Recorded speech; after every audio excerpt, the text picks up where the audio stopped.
Ex-America. Excerpted from the People's Pottage. Garet Garrett. 1953. Narrated by Skeptical Waves. Part 1. The winds that blow our billions away return burdened with themes of scorn and dispraise. There is a little brat wind that keeps saying, "But you are absurd, you Americans," like the rich, fat boy from the big house who is tolerated while he spends his money at the drugstore and then gets chased home with mud on his clothes. He is bewildered and hurt, and yet he wants so much to be liked that he does it again the next day. But this is parable and you are probably too stupid to get it. If you do, you won't believe it, and so no harm is done. You will come again tomorrow. Another wind says, "You worship success, you Americans. You have thereby ruined all your spiritual and moral values, such as they were. Your controlling idea is Babylon for the masses. Since success is your idol, you are unable to understand the souls of other people or that they have souls. You are unable to comprehend the spiritual content of communism and are deluded to think you can shoot it out of the world." How shall one answer insulting winds? You do not assert your possession of spiritual values. But as for success, we may be sure that if it seems to be acclaimed here more than anywhere else, that is only because it is magnificent here and multiplies the satisfactions of common life in a manner that is the envy of the whole world. Having lived the most fabulous success story in the history of the human race, we are rich, so rich that the next richest country is by comparison poor. In a world where 1/3 of humanity barely subsists on the poverty level, this is a fact that cannot be forgiven. Yet one may be permitted to suggest that its magnitude is not the only unique fact about American wealth. Firstly, we made it all for ourselves, the hard way, by our own free labor, and the ground of it was a life of Puritan thrift, self-discipline and austerity, while the rich in Europe, exploiting their own and their colonial labor, lived in dazzling luxury. Secondly, American wealth has been shared with the world. That idea is still so strange that the meaning of simple words needs to be emphasized. Never before in the history of mankind has one rich nation literally shared its wealth with others. In World War I we made very large loans to our associates, which afterward we expected them to repay only in part, but which they nevertheless repudiated, not because they couldn't pay but because it was too hard to pay and because the Americans were already too rich. And this was the beginning of capitalism's fatal leukemia in Europe, especially in Great Britain, where the movement to repudiate war debts to America originated, fatal because capitalism is founded on the inviolability of contract. Then came World War II, and remembering the humiliation of being called Shylock for expecting to get anything back on account of Europe's war debts in the first case, we said, "This time we erase the dollar mark." That was the meaning of Lend-Lease. After the war our allies would owe us nothing. All the dollars did was to measure the quantity of things they required of us, not a debt to be repaid. During the years of war and post-war time, what with Lend-Lease, global emergency relief, the $4 billion loan to Great Britain, the Marshall Plan, military aid, the North Atlantic Pact and all, the amount of American wealth distributed through the world was roughly equal to the total national wealth of the next richest nation, namely, Great Britain. The post-war Marshall Plan was pure giving. We said to the nations of Europe, all of them at first, including Russia, estimate what your deficits will be for several years, count it all up, and send us the bill. Russia and her satellites declined. All of Western Europe accepted with expressions of affection and gratitude. Winston Churchill called it the most unselfish act in the history of the world. In that spirit we sent them food, fuel, raw materials, machines, and even money to pay their debts. We built new factories for them, and powerhouses, and restored their railroads, besides irrigation works, modern roads, and agricultural projects in their colonies. Roughly, they used 2/3 of our Marshall Plan money for restoration and the other third for expansion on lines competitive with American industry, so that they might be able to compete with us in the markets of the world to better advantage, and by the end of 1950 Western Europe's productive power not only had been fully restored, it was 30% greater than before the war. That was sharing. Never had such a thing happened or been imagined before in this world. Nevertheless, a shrill socialist wind from Great Britain says, "Now you are guilty of hypocrisy. It is not for the sake of the world you do it. It is for your own sake. You have had a surplus you could neither consume yourselves nor sell to others, and to get rid of it you were obliged to give it away, for if you did not somehow get rid of it you would drown in it. Such is the riddle of your capitalism. Therefore, instead of taking merit for giving your surplus away you should be grateful to other people for receiving it." This hurts, coming from the British, who have been the principal beneficiaries of our sharing.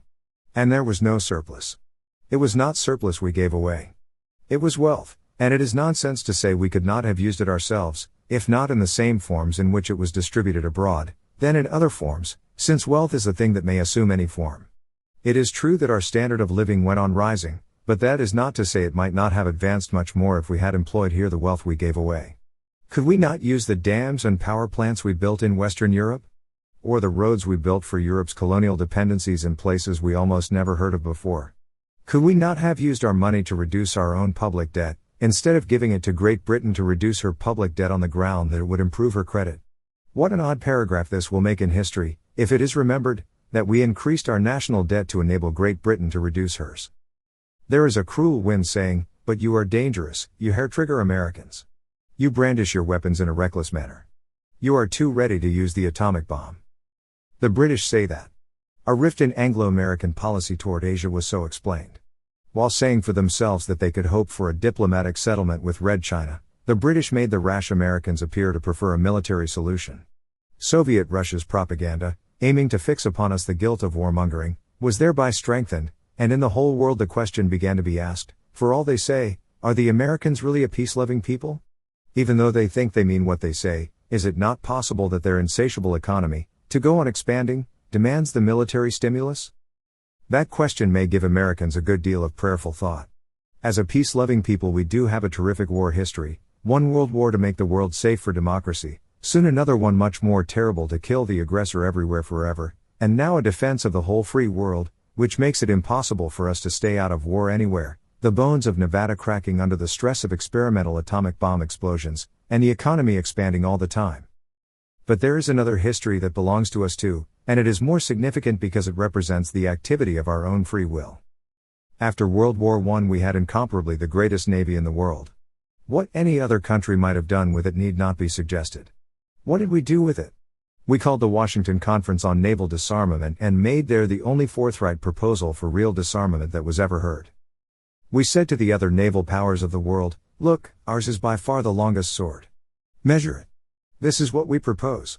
We will break our sword to the length of the next longest one, if everybody will agree to stop there. That will end the mad armament race, in which as you well know we have the unlimited advantage.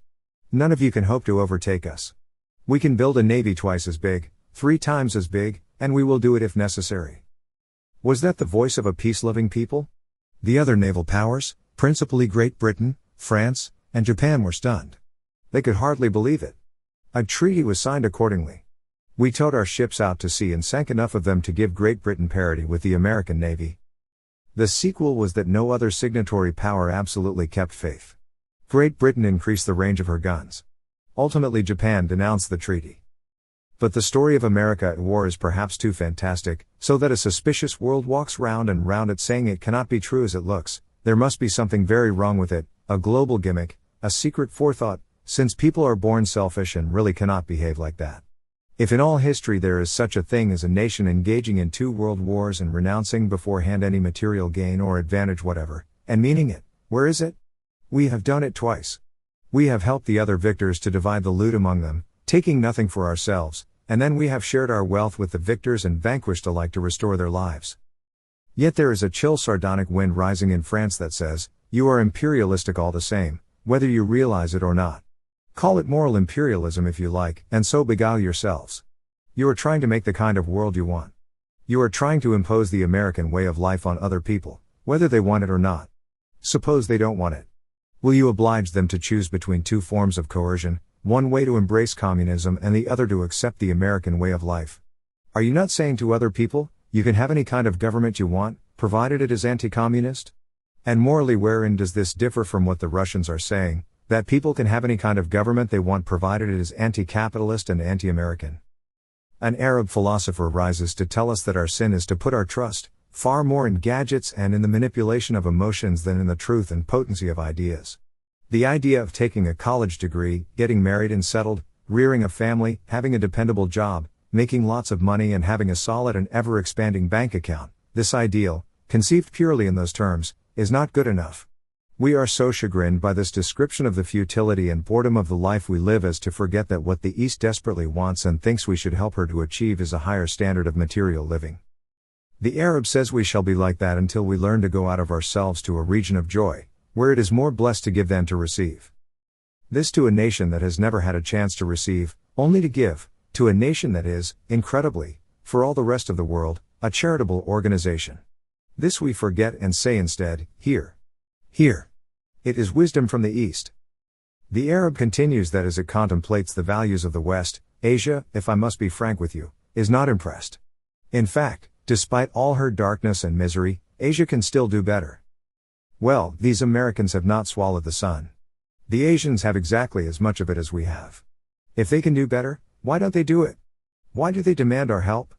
With our share of the sun we have aimed only to make the kind of life we wanted, and we did it all on our own. Why haven't the Asians made the kind of life they want? The wealth of Asia once dazzled a barbarian Western world. What became of it? What became of the genius and will that built palaces and temples that are still wonderful as relics in the pages of the National Geographic magazine? What became of the science and technology that made the first paper, the first gunpowder, the first mariner's compass, to the first printing, and first clothed the body in silk? By now making a virtue of poverty and preferring its miseries to the boredom of good living, the Asians may have saved their souls. If they think so, it is not arguable. But for them now to be saying that to receive American wealth to improve their standard of living will not hurt their souls, whereas the giving of it may save the American soul, is too much of a strain on their garment of spiritual superiority.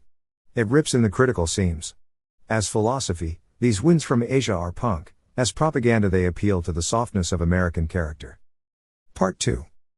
Since the world is people and the one universal tragedy in it is human behavior, we may know that the richest and most powerful nation will not be loved. It must expect to be feared, to be hated because it is feared, to be maligned and misjudged. Last before us it was Great Britain, whose other name was Perfidious Albion. Now it is our turn. But why should we be so tender-minded about it?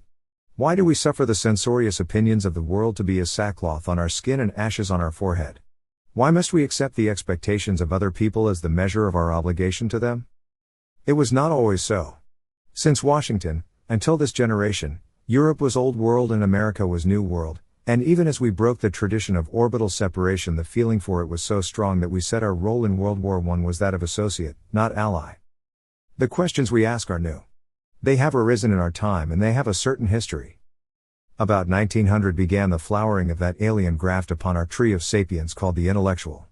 He was the precious product of our free, academic world, a social theorist who knew more than anybody else about everything and all about nothing, except how to subvert the traditions and invert the laws. He was neither creative nor inventive, therefore there was no profit for him in the capitalistic scheme, and his revenge was to embrace old world socialism. As a teacher, writer of textbooks, master of the popular diatribe of discontent, he was primarily a sower of contrarious ideas.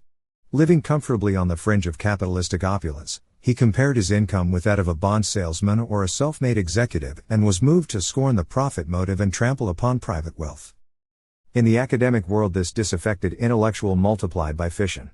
1 made 2, 2 made 4, and so on. Their superior manners and university passports caused them to be received in the houses of the rich, where they dined on fine plate and denounced success. Standing on the eastern seaboard they gazed dotingly on Europe, which, they said, was 20 years ahead of America in social consciousness. Notwithstanding our cultural lag, Europe would have been glad at any time to trade her standard of living for ours. What did that mean? To the intellectuals it meant nothing. All they knew about the American affair, all they wanted to know, was what was wrong with it. They could see only its pimples and festers and treated these minor excrescences as symptoms of deep disease. Their influence for a while was underestimated, especially by those who thought their free enterprise world was too strong to be in danger, and said, a little radicalism is perhaps good for us. It will make us think. And so it was that after 1900 we began to import political ideas from Europe. This was reversal. Until then for more than 100 years Europe had been taking ideas from us, ideas of liberty from the Declaration of Independence, ideas of limited government from our Constitution, and then, though very dimly, the idea that wages were paid not out of profits but out of production, which meant that profits and wages could rise together, provided only you went on expanding production. But now, from the intellectuals' transmission belt, we began to take ideas from Europe, ideas of social security from Germany, ideas of slow socialization from the British Fabians, and from Great Britain also the idea of political laborism, in contradiction of the American idea as expounded by Samuel Gompers that the ground of organized labor struggle was economic, not political. Gompers had once said that he would sooner be shot than become a number on a social security card. A right division of the economic product, and then let the wage earner do as he would with his own, that was the American philosophy.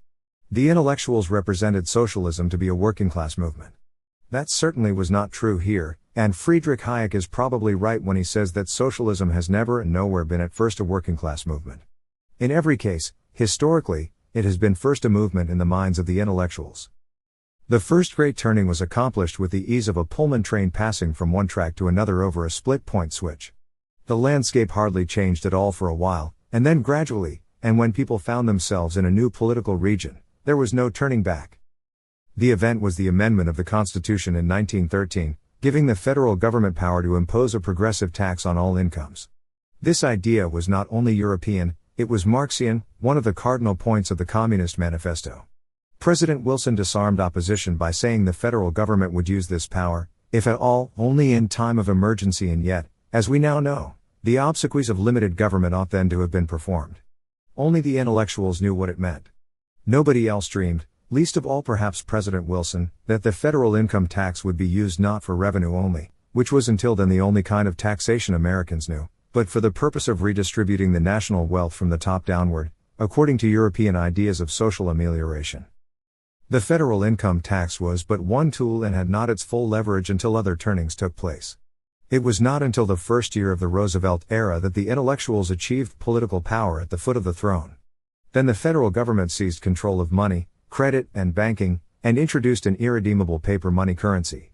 Next, the Federal Reserve System, which was never to be a political instrument, became an engine of inflation, and the New Deal Treasury perfected a method of converting public debt into dollars, a process now called monetization of the debt. By this chain of events a revolution was brought to pass, almost unawares. Many people are still dim about it. The revolution was that for the first time in our history the government was free. Formerly free government was understood to mean the government of a free people. But now that meaning changed. The government itself was free. Free from what? Free from the ancient limitations of money. It no longer had any money worries, it had no longer to fear a deficit because it could turn a deficit into money. The bigger the deficit the richer the government was. It had only to think billions and behold, the billions were in the treasury. After that it was merely nostalgic to talk any more of controlling government or limiting its powers of self-aggrandizement. What had limited it before was the public purse, which the people filled. Now, by this new magic, it could fill its own purse and scatter beneficence not only at home but throughout the world. If it had not possessed the one that could command billions at will, the story of this country's relations to the rest of the world during the last 20 years might have been very different, and indeed one might almost say that for one of dollars World War II would have been impossible. But if dollars made it possible, still dollars did not do it. The American mind had to be reconditioned for intervention a second time in the quarrels of the world. After World War I American feeling soured on Europe. To President Wilson's impassioned question, shall we break the heart of the world? The American people said, even so, and refused to join the League of Nations. In the resolve to keep out of another world war they went so far as to scuttle the ancient tradition of neutral rights and passed a neutrality law forbidding the sale of arms and ammunition to any combatant nation, and, remembering the Lusitania, forbade American citizens to travel abroad in wartime on any but neutral vessels. Such was the state of feeling when, in 1937, with the New Deal at low ebb, President Roosevelt made his startling quarantine speech in Chicago, aimed at the German aggressor. This was a sign of release for the intellectuals, whose evangel of internationalism until then had been hindered by its unpopularity. They went to work for the Second Crusade. Both their convictions and their political ambitions harmonized perfectly with the new foreign policy of intervention. In the orchestration of this policy the intellectuals had the drums, the percussion instruments and the brass, the administration played the strings and the woodwinds. To the science of propaganda a new book was added. Never before in a free country, with no actually imposed forms of thought control, had the mind of a people been so successfully conditioned. In 3 years isolationist became a smear word, supposed to be politically fatal, and to say or think America first was treason to mankind. 9 months before Pearl Harbor the country, actually and illegally, was at war with Hitler. Part 3. I ask you if anyone feels that this world is better after World War I and II than it was before, when the Constitution of the United States was supreme with us and the American flag occupied first place in our hearts and minds? Former Senator Albert W. Hawks of New Jersey. The First World War and American intervention therein marked an ominous turning point in the history of the United States and the world. Unfortunately, there are relatively few persons who recall the days before 1914. All kinds of taxes were relatively low. We had only a token national debt. Inflation was unheard of here. There was little or no witch hunting and few of the symptoms and operations of the police state which has been developing so rapidly here during the last decade. Enlightened citizens of the Western world were then filled with buoyant hope for a bright future of humanity.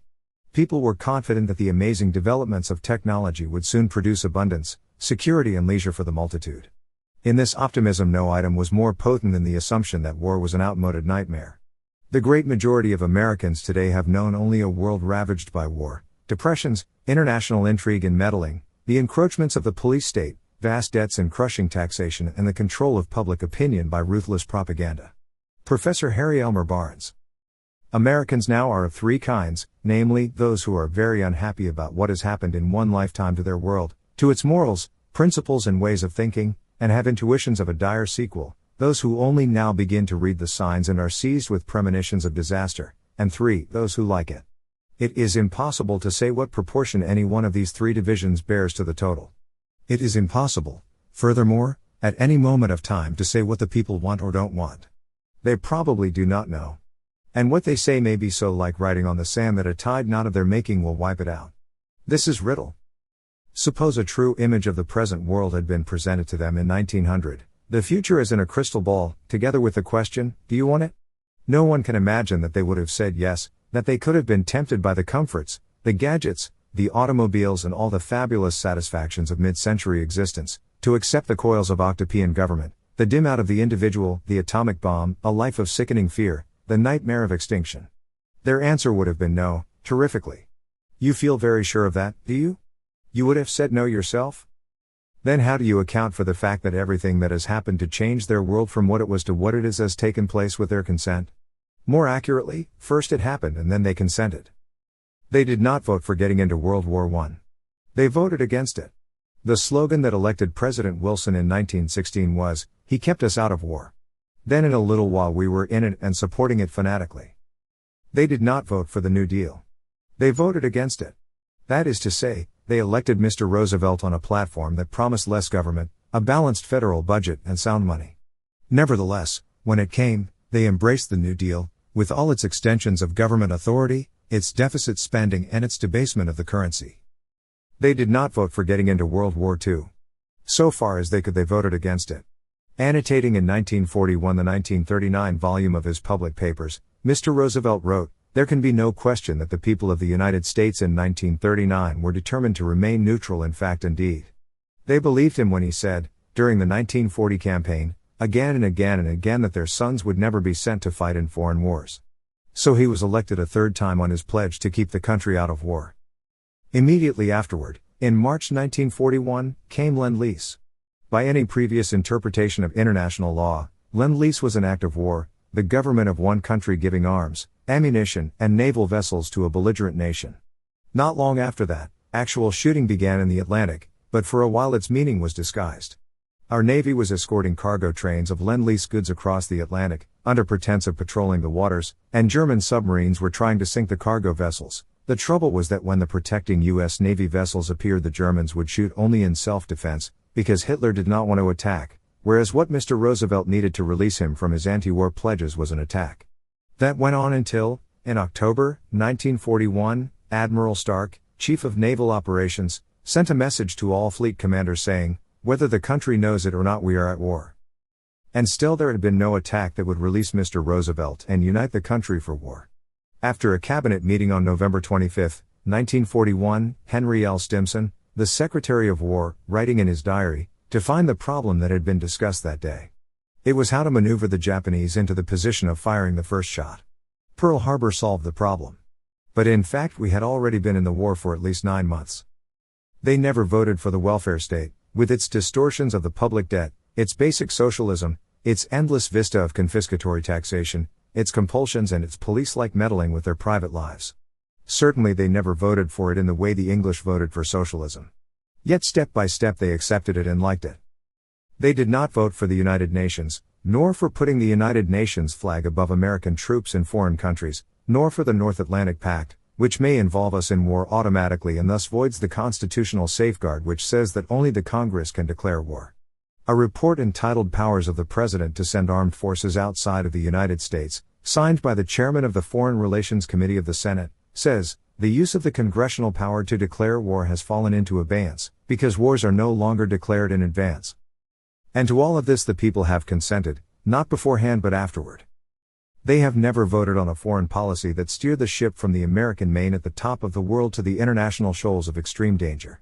Whereas in 1945 the American word was law in the world and the Chief of Staff could report to the President that the security of the United States now is in our own hands, 5 years later the government was telling the people they would have to fight for survival against the aggressor for whom we had swapped Hitler, and that we could save ourselves only with the aid of subsidized allies in Europe. Never having voted for it, having had in fact nothing to say about it, people nevertheless accepted it as if it had been inevitable in the pattern of American destiny. They never voted for whittling away the restraints imposed by the Constitution on the power of executive government. They were deeply alarmed when, in a letter to the chairman of a House committee, President Roosevelt asked why the Constitution should be permitted to stand in the way of a desirable law, and their feeling for the sanctity of the Constitution was so strong that when Mr. Roosevelt proposed to enlarge the Supreme Court in order to pack it with New Deal minds, he was defeated by a spontaneous protest of extraordinary intensity. Nevertheless, since then the mind of the Supreme Court has changed. What Mr. Roosevelt had been unable to do by onslaught was done by death and old age. As the conservative judges fell out, their seats were filled by men whose sympathies inclined to the welfare state. By a series of reinterpretations of the Constitution, the reformed Supreme Court has so relaxed the austerities of the supreme law as to give government a new freedom. In this process it has cast itself in a social role. Formerly its business was to say what the law was, according to the Constitution. If people did not like the law they could change it, only provided they changed it in a lawful manner by amending the Constitution. Now the Supreme Court undertakes to say what is justice, what is public welfare, what is good for the people, and to make suitable inflections of the Constitution. Thus law is made subordinate to the discretions and judgments of men, whereas the cornerstone of freedom was that the government should be a government of law, not of men. They did not vote to debase the dollar. Everything that has happened to money was done to it by government, beginning with the deceptive separation of people from their own gold, then a confiscation of the gold, then making it a crime for a private citizen to own gold, together with a law forbidding contracts to be made in any kind of money but irredeemable paper currency, and finally the dishonorable repudiation of the promissory words engraved on its bonds. All of this with an air of leave these things to the wisdom of government, as if people could not understand the mysteries of money. That was absurd. The controlling facts about money are not mysterious. By contrast, in 1896, there was a very grave monetary question to be settled. It was silver versus gold, or inflation versus sound money. It was taken to the people, and the people, not the government, decided it. The people voted for sound money. Enough of this history if it serves to indicate that in our time, actually in a few years, a momentous change has taken place in the relationship between government and people. It is commonplace to say that people have lost control of government. It is a thing too vast, too complex, too pervasive in all the transactions of life to be comprehended by the individual citizen. Indeed, as the Hoover Commission was able to show, the government no longer comprehends itself. While the number of those who administer, or assist to administer, executive government has increased fivefold, and while the expenditures of federal government have increased 20 times in 20 years, the power of the individual to resist the advance of its authority has not increased at all. In fact, it has diminished. Even organized pressure groups, such as farmers and union labor, no longer resist. They ride it and use their influence to gain freer access to the illusory benefits that now flow in all directions from Washington. Those who remember what the American world was like in the preceding generation do not need the record. The change it indicates is known to them by feeling. Formerly it was natural for the citizen to think and speak of my government, or for an exasperated taxpayer to say to a supercilious bureaucrat, "Look, I support this government. You are working for me. Understand?" That spirit has entirely disappeared. The taxpayer who now goes on his errand to Washington is another person. He is timorous and respectful. He does not tell the bureaucrat tells him. He has the sense of dealing with a vast impersonal power, and it is power that may legally take away his entire income. Instead of thinking and speaking of my government, he now speaks of it as the government, and this almost unconscious change from the possessive my to the article the is very significant. Only recently has it occurred in common speech that the government does this or that for its people. In the recent great debate on foreign policy, wherein the theme was the power of the president versus the constitutional prerogatives of Congress, Senator Watkins suddenly exclaimed, "Someone else seems to be speaking for the people." Who else could be speaking for the people? Only government. And note that when now we speak of government we mean not Congress, and of course not the Supreme Court, but the executive power, seated in the White House and spread also among various administrative agencies that make and execute their own laws, thereby exercising legislative, executive, and judicial functions, all three at once. Part 4. Beyond how it works and how it touches our lives, how little we know really about the nature of government. You may identify its parts, and when you have accounted for all the parts you have the whole. But if you say the parts are in the whole and the whole is in the parts, and stop there, you stop just where something else begins. The whole is more than the sum of its parts, even as what we call society is more than the sum of its members. That which is more is what Rousseau called the general will, acting by a process that cannot be understood as a simple counting of hands. So it is with government. The whole, beyond being the sum of its parts, is a thing in itself, organic and self-creative, with a kind of power derived from the center of its own being. Almost the only philosopher who has applied this thought to government was J.C. Smuts.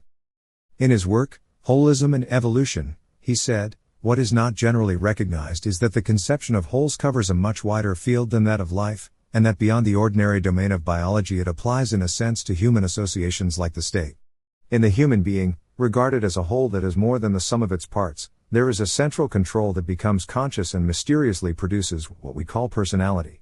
This same thing happens again in a composite whole, which is the group, and then in the course of human associations this central control becomes individual in the state." The founders of the American government knew history. As far back as they could see, all governments, both good and bad, no matter in what form they appeared, had certain features in common, such as a natural appetite for power, a passion to act upon people's lives, a will to live, resources of self-perpetuation and longings for grandeur, with always the one sequel, that they abused their power and fell and were succeeded by government that did it all over again, as if by some kind of inner compulsion. The founders of the American government did not attempt to formulate this law of inner compulsion. What they did was to create a government that could not obey such a law if one existed. First of all, this was to be a government without the attribute of ultimate sovereignty, so that always in the final case the people would possess the sovereign power. Then a written constitution to be the supreme law of the land, and under the constitution a government of three separate and co-equal powers, namely, Congress as the legislative power, the President as the executive power, and the Supreme Courts as the judicial power, each of these three powers so delicately balanced that any one could check the other two. The President could veto an act of Congress, but by a 2/3 vote Congress could override his veto, and then, in either case, whether the President had signed the law or Congress had passed it over his veto, the Supreme Court could say whether or not it was a constitutional law, and if it said no, the law was dead. In the background all the time was the sovereign power of the people, who if they were so minded could change the Constitution. Whether or not there was an unformulated law of being that had obliged all governments before to destroy themselves by first exaggerating and then abusing their powers, there was one feature the founding fathers apparently did not see clearly, for if they had they almost certainly would have done more about it. It was a very obvious fact. No government can acquire power and put it forth by law and edict. It must have the means. A tyrant may issue laws and edicts, but if he lacks the means to enforce them they have no fury. In the ancient case, means might be the direct command of labor, food, and materials. So the pyramids were built. In the modern case, means will be money. That is why every government in the secret recesses of its nature favors inflation. Inflation provides the means. Under pretense of making money cheap for the people, the government creates money for itself. When it goes into debt for what it calls the public welfare, it first fills its own purse and then, as it spends the money, it extends its authority over the lives and liberties of the people. It suborns them. Their consent is bought. It is bought with the proceeds of inflation. Senator Dirksen tells how Cordell Hull, then Secretary of State, expounded to him the New Deal's doctrine of corrupting the people for their own good. "My boy," Hull said, "this follows a bent of human philosophy. At first people will demur at the idea of subsidies and accept them very reluctantly, and then after a while they will accept them in good grace, and later they will demand them.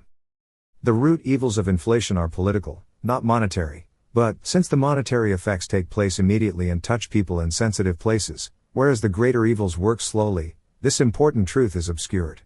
Certainly what happens to the integrities of government and to the morals of the people is much more important than anything that can happen to the dollar. Moreover, the monetary effects are erasable. The purchasing power of your money falls. The value of the money you have saved may be halved.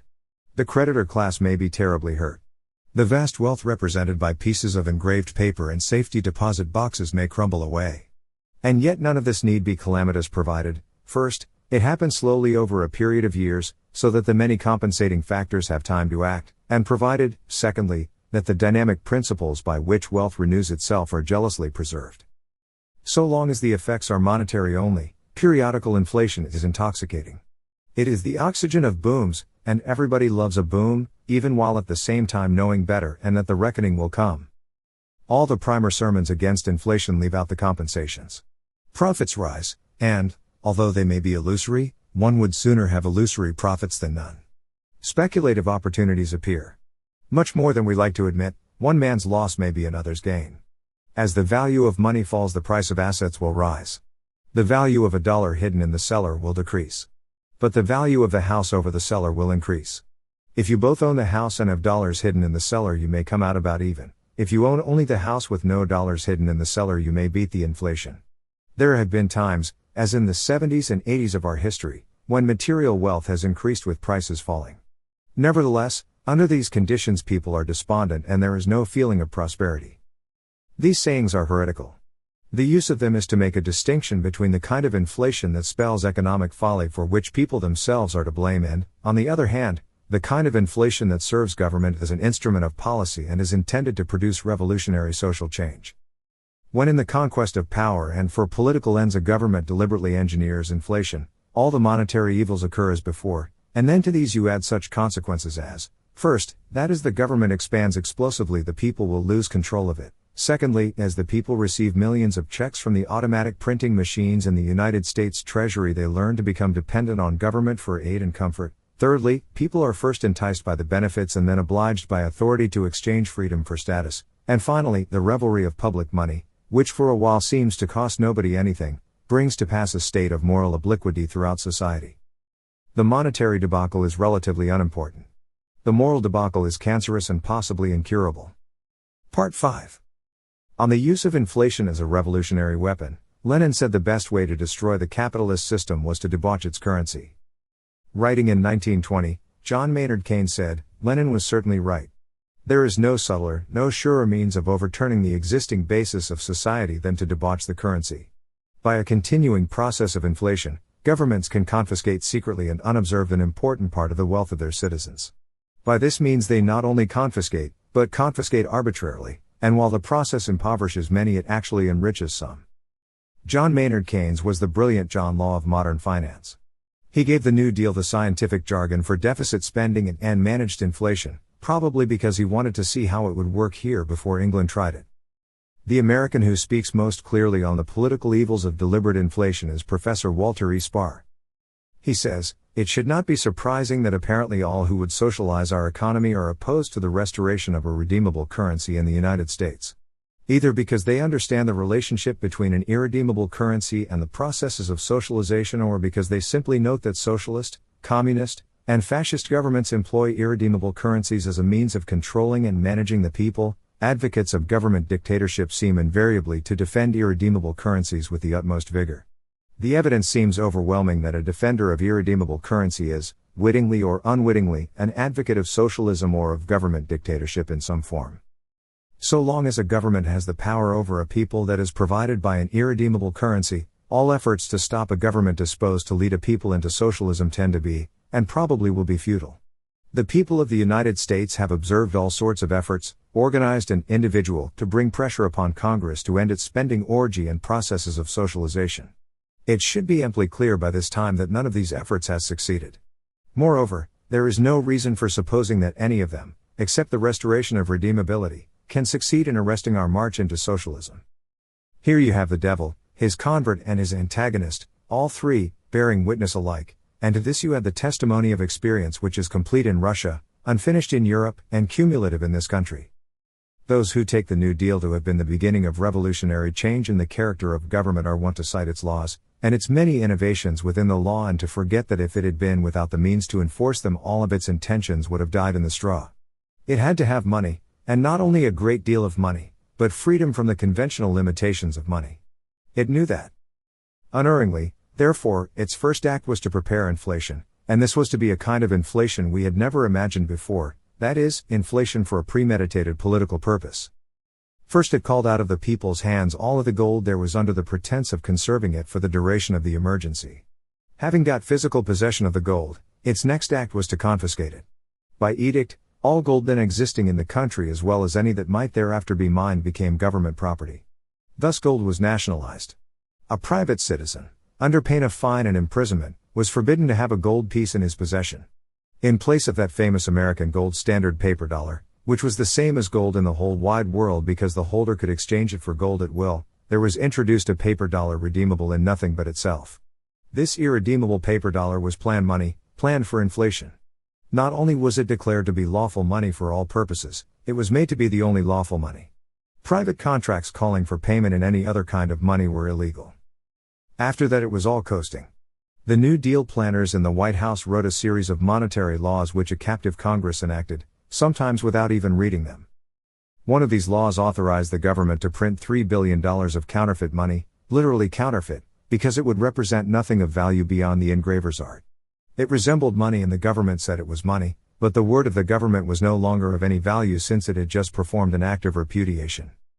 Another law authorized the government to help itself to $3 billion out of the Federal Reserve banks in exchange for its IOUs. That was the beginning of the practice of converting government deficits into money. Another law authorized the president in his own discretion to reduce the gold content of the dollar. Here the ingenuity of the planners was superb. This new irredeemable paper dollar had no gold content. The fiction that it had nevertheless was to serve a purpose. One way to depreciate the value of the dollar was to print it endlessly, but that was yet too slow for the planners. Another way was to price the dollar down in terms of gold. Suddenly then the United States Treasury began to buy gold all over the world, offering each day more and more dollars for an ounce of gold, with the result of making the paper dollar worth less. This was the weirdest spectacle in all monetary history. Never before had a government undertaken in a deliberate manner to beat down the international value of its own money. How many more dollars today than yesterday should be offered for an ounce of gold was each morning settled between the President and the Secretary of the Treasury. In his private diary the Secretary of the Treasury, Mr. Morgenthau, wrote, "The actual price on any given day made little difference. The amounts settled on were generally arbitrary. One day, for instance, the Bedside Conference decided on a rise of 21c, it's a lucky number / the President remarked, because it's 3 times 7. Mr. Morgenthau commented, if anybody ever knew how we really set the gold price through a combination of lucky numbers, and so forth, I think they would really be frightened. When this wonderful bedside hoax began, the price of gold everywhere in the world was $20.67 an ounce in American money. When it ended the United States Treasury was offering $35 an ounce for all the free gold in the world. At that point the President announced that the imaginary gold content of the dollar was reduced from 100 to 59 cents. Bad as it may sound, the planners knew all the time what they were doing. The outcome was that the New Deal got nearly $3 billion out of the sky, to do with what it would. How? It was very simple. The government said, when we nationalized the gold and buried it at Fort Knox it was worth $20.67 an ounce. Now it is worth $35 an ounce.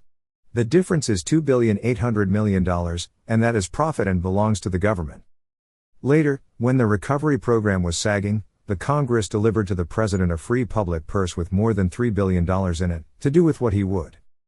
By that time the meaning of money had become exceedingly dim. The Congress could appropriate billions without asking or thinking where the money would come from. The government knew how to find billions. It had learned how to turn its deficits into money by forcing its IOUs into the banks, where they served as security for more credit. The national debt began to rise in an alarming manner and conservative economists filled the land with cries of impending ruin. Yet nothing disastrous happened. People began to ask why this could not go on forever. Where was the end of it? Why were all the Cassandras wrong? Cassandra, the prophet of ill, fated to prophesy truly and be unbelieved? Part 6. Here one may throw away the economic almanacs. The answer is not in them. They all alike foretold disaster. But where was it? Where was Nemesis hiding, or was she dead? How was it that after 8 years of New Deal inflation, then World War II, and then 5 years of post-war inflation, people as a whole were better fed and clothed and housed and able to consume more of the satisfactions of life than ever before? The material content of life was higher than before the Great Depression. In the year, say, 1950, almost nobody would have been willing to go back to the standard of living that was thought high in 1929. If this cannot be accounted for, then we live by delusion and fallacy becomes wisdom. In the first place, never had a crew of planners captured a galleon so rich. They did not themselves know how rich it was, and for a while they were amazed to find how much they could spend. Secondly, it was not only that the actual wealth of the country was greater than anybody realized, the country's dynamic power to create and recreate wealth on demand was like X in the algebraic equation.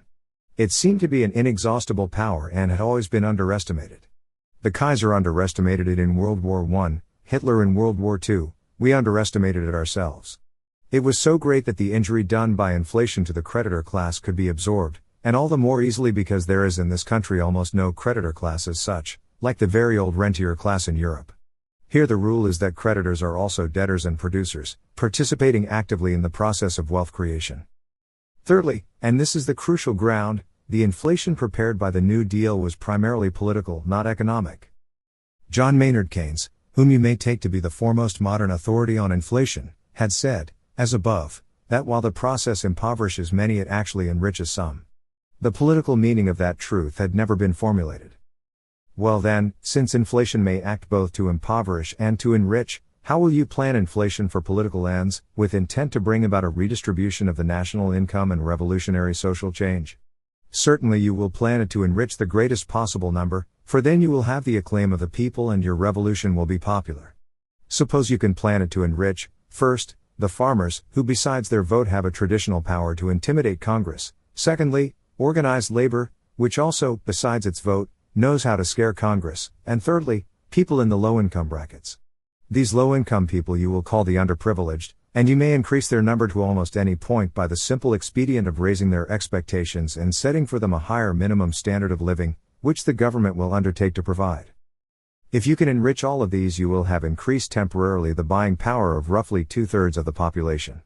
And then as they spend their money and prices rise, there may be a boom in business.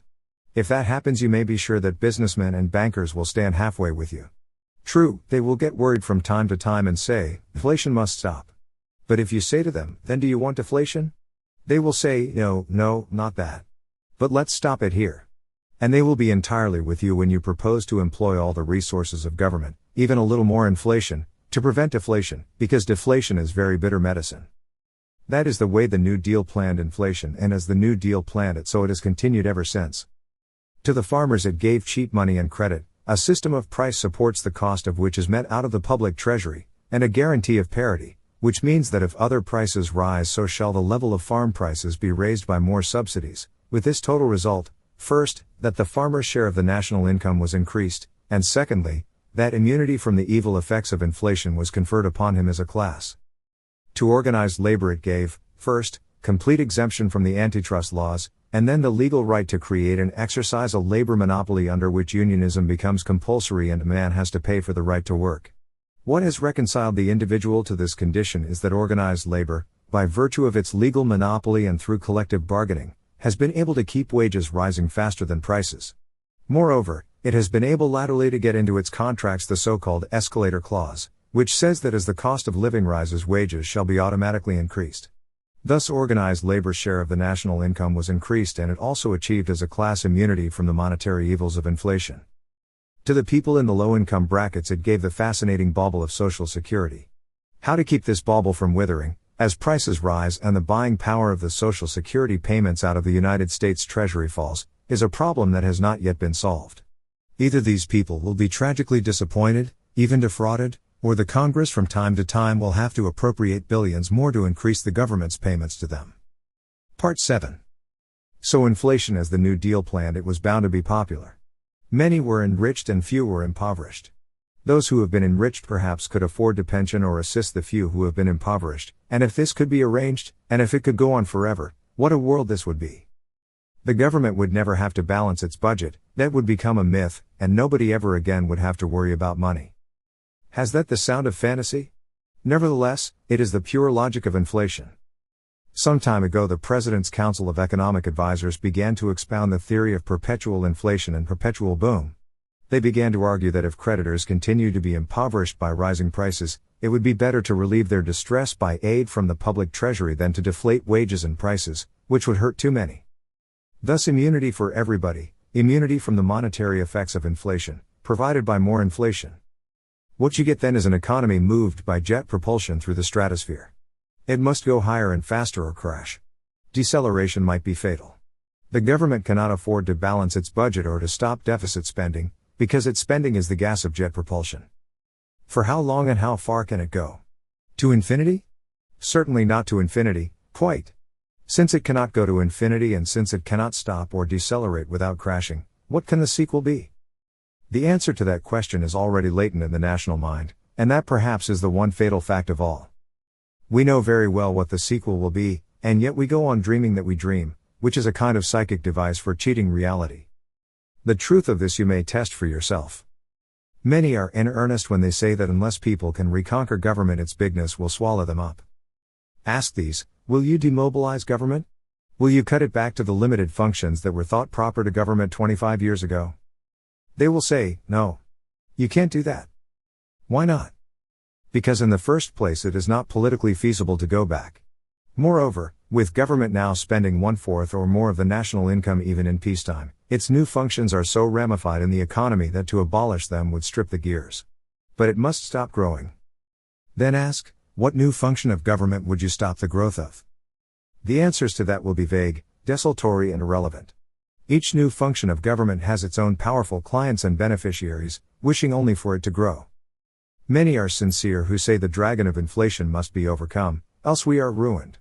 But if you press them you will find that they do not want to slay the dragon, all they want is to chain it down.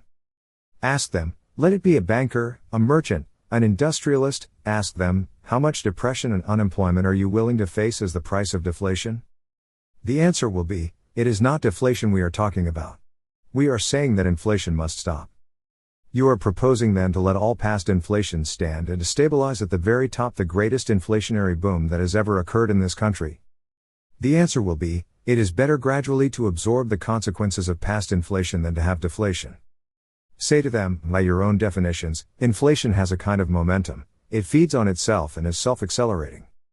Therefore to stop it suddenly may cause a depression and unemployment, because for the expectation of continuously rising prices you substitute all at once the notion of static or falling prices. They will say, that was once true. But now it is possible to stop inflation without having to face deflation, falling prices, reaction or unemployment. Why now is that true for the first time in economic history? Because the government has learned how to intervene to keep the economy in a state of equilibrium. There is your answer, the fatal answer latent in the nation's mind. The government will intervene. The government will be responsible. What are these new responsibilities of government? Look at them. The government now undertakes 1. To keep an ever-expanding economy in a state of equilibrium. The perpetual boom without mishap. 2. To maintain full employment in any case. 3. To provide all the buying power the people need, even by inflation. 4. To maintain the national income at any optimum level and to see that it is properly distributed. 5. To provide for the poor, the old, and the unemployed, if there are any unemployed. 6. Necessarily, therefore, to prevent deflation, which means to say that it undertakes to see that the price of a boom shall never be paid. Now if and when the signs of trouble appear, what will the government do? What will the people expect it to do? It will undertake to discharge its new responsibilities. To do that it will be obliged to take control of the entire economy, as the New Deal tried to do in the first 100 days of the revolution and as it would actually have done but for a sick chicken on the New York poultry market, which was the cause of bringing the National Industrial Recovery Act before an unreformed Supreme Court. There the Blue Eagle was killed. But what reason is there to suppose that a second Blue Eagle would suffer that fate at the hands of a reformed and liberalized Supreme Court? What the New Deal planners tried to do was strange and sudden. What the government will do in the next crisis is predetermined. And when this end has come to pass, not only will we be through with the fiction of free prices, free markets, free contracts and free enterprise, we shall probably be through also with inflation. A government that has arrived at the ultimate goal of total power may dispense with inflation. The power to command obedience enables it to achieve directly what formerly it could only achieve indirectly by inflation. The consuming delusion is that because of what Americans were, this may not or cannot happen. By a long lure of planned grass a society of bisons may be decoyed to captivity in the valley of security. In moments of uneasiness its bulls may be soothed by the voices of the herders saying, "You are free at any time to go back to the plains. Remember the grass there? It was poor and many of you were hungry." There is no going back, because, first, these gentle herders are rough with the few who try to start a stampede, and secondly, Tame grass is sweet poison. From the eating of it, the way of life on the plains is soon forgotten. To many whose stomachs were never so full before, even the memory of it is harrowing. If one asked, but will the herders always be good to us? Another answers, nature was sometimes cruel.